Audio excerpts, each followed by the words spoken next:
Hello दोस्तों, GB boy channel में आपका स्वागत है। अगर आप सचिन पायलट के समर्थक हैं तो आपको ये वीडियो पूरी देखनी चाहिए। हमारे चैनल को सब्सक्राइब कर दीजिए क्योंकि हम ऐसे मुद्दों पर वीडियोस लेकर आते रहते हैं। तो चलिए शुरू करते हैं।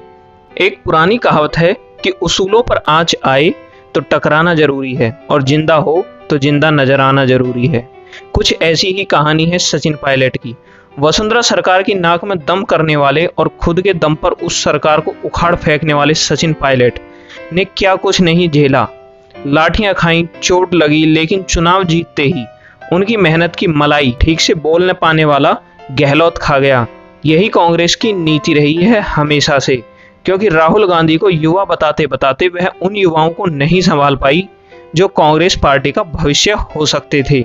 लेकिन इनको तो वो चाहिए जो इनके सामने कान दबाए बैठा रहे और जो कुछ ये दें उसको प्रसाद समझकर ग्रहण कर ले।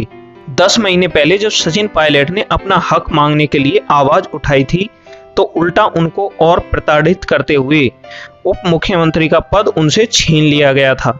सचिन पायलट किसी एक जाति के नेता न होकर सभी के हैं और उन्होंने समय समय पर इसको साबित भी किया है। वह प्रतिभा के धनी हैं और अपने पिता राजेश पायलट जी की तरह एक जनप्रिय नेता हैं और यह बात उनकी रैलियां अक्सर साबित भी करती हैं। जो यह सचिन पायलट के साथ कर रहे हैं वही इन्होंने ज्योतिरादित्य सिंधिया और जितिन प्रसाद के साथ किया था।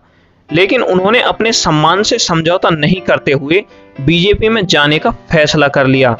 इस कड़ी में सबसे बड़ा नाम रहा हेमंत बिस्वा शर्मा, जो कि राहुल गांधी से मिलने जब उनके आवास पर गए थे तो उनसे बात करने के बजाय राहुल गांधी अपने कुत्ते को बिस्किट खिला रहे थे।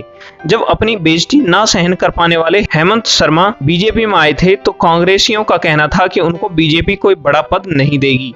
लेकिन बीजेपी ने 2021 का आसाम चुनाव जीतते ही हेमंत दा को सीएम बना दिया और उन सबके मुंह पर जोरदार थप्पड़ जड़ दिया जो कहते थे कि बीजेपी कोई बड़ा पद नहीं देगी।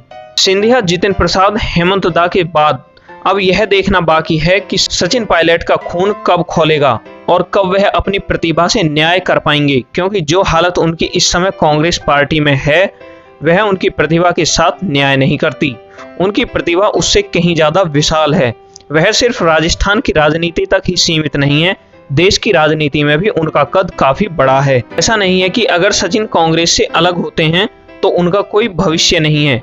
ममता बनर्जी, शरद पवार, ज्योतिरादित्य सिंधिया, सीताराम येचुरी, जितिन प्रसाद, ऐसे और भी अनेक उदाहरण हैं जो कांग्रेस से अलग होकर राज्य ही नहीं देश की राजनीति में भी हिस्सेदार रहे हैं। अपनी पार्टी बनाकर योगदान दिया हो या बीजेपी के साथ मिलकर या किसी अन्य पार्टी के साथ मिलकर काम किया हो। जिस तरह अपनी ही पार्टी से गए नेताओं को कांग्रेस के द्वारा कूड़ा बताया जा रहा है तो इससे कांग्रेस की पोल खुल जाती है कि वह अपने नेताओं की कितनी इज्जत करती है। वहीं एक ट्वीट में कहा गया कि कांग्रेस में कार्यकर्ता बनकर रहना पड़ता है, नेता नहीं। तो ये लोग जरा बताएंगे कि राहुल गांधी 32 चुनाव हरवाने के बाद भी कैसे नेता बने रह सकते हैं। राहुल गांधी तो एक कार्यकर्ता कहलाने के लायक भी नहीं है और वह सचिन पायलट के सामने कहीं भी नहीं टिकते हैं। अब देखना यही होगा कि सचिन पायलट क्या कदम उठाते हैं। क्या वह बीजेपी के साथ आते हैं, ये तो खुद वही बताएंगे, और क्या वह अपनी पार्टी बनाते हैं या कांग्रेस उनको वह देगी जिसके वे हकदार हैं। कांग्रेस से इस बात की उम्मीद कम ही है। उम्मीद है आपको हमारी वीडियो पसंद आई होगी। आपको हमारी वीडियो पसंद आई हो तो हमारे चैनल को सब्सक्राइब कीजिए व बेल आइकन को प्रेस कीजिए और वीडियो को लाइक और शेयर कीजिए। धन्यवाद।